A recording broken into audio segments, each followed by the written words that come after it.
Salut à tous. On se retrouve aujourd'hui pour découvrir la quatrième et avant-dernière aventure de Mimi la petite chouette. Et donc, cette petite histoire s'intitule La mangeoire à oiseaux. J'espère que vous êtes bien installés, car c'est parti. Alors que Mimi la petite chouette prend son petit déjeuner avec ses parents, un immense vacarme retentit. Qu'est-ce que ça peut bien être? Demande le père, tandis que Mimi se précipite à la fenêtre. Oh non, le vieux sapin de la clairière est tombé, annonce-t-elle. Les parents de Mimi avaient prédit depuis longtemps la chute prochaine de cet arbre, tout simplement parce qu'il était vieux et pourri.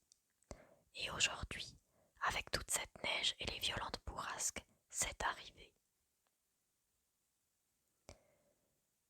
5 minutes ne se sont pas écoulées que l'on toque à la porte. C'est Evie, l'amie écureuil de Mimi. Salut Mimi, viens vite, nous voulons voir de plus près le sapin à terre. Eddie et Lou sont déjà là-bas et nous attendent.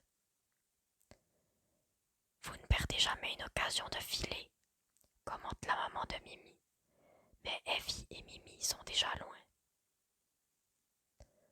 Dans la clairière, quelques oiseaux volaient autour de l'arbre, tandis que d'autres par terre contemplent tristement le désastre. Regardez-moi ça, leur lançait-il le renard en guise de bonjour. Je n'imaginais pas qu'autant d'oiseaux vivaient encore dans ce sapin. À peine a-t-il prononcé ces mots qu'une petite mésange vient se poser près d'eux. C'était ta maison, lui demande Mimi. Oui, la mienne, celle de mes parents, et aussi celle de quelques autres familles d'oiseaux, répond la petite mésange. Après un moment de silence, elle poursuit. Nous savions que ce vieil arbre risquait de s'effondrer un jour ou l'autre, mais voilà que cela se produit en plein hiver. Est-ce que vous aviez toutes vos affaires dans l'arbre et vos provisions de nourriture pour l'hiver? Interroge Mimi. Oui, et l'arbre est tombé de telle manière que tout est perdu. Or, il est difficile de trouver de la nourriture en hiver. Certains oiseaux sont déjà à court, annonce la mésange. La détresse des oiseaux touche la petite chouette. Nous pouvons faire quelque chose, déclare-t-elle toute joyeuse d'avoir trouvé une idée. Les amis, nous allons construire une mangeoire qui permettra aux oiseaux de se nourrir facilement lorsqu'ils auront faim.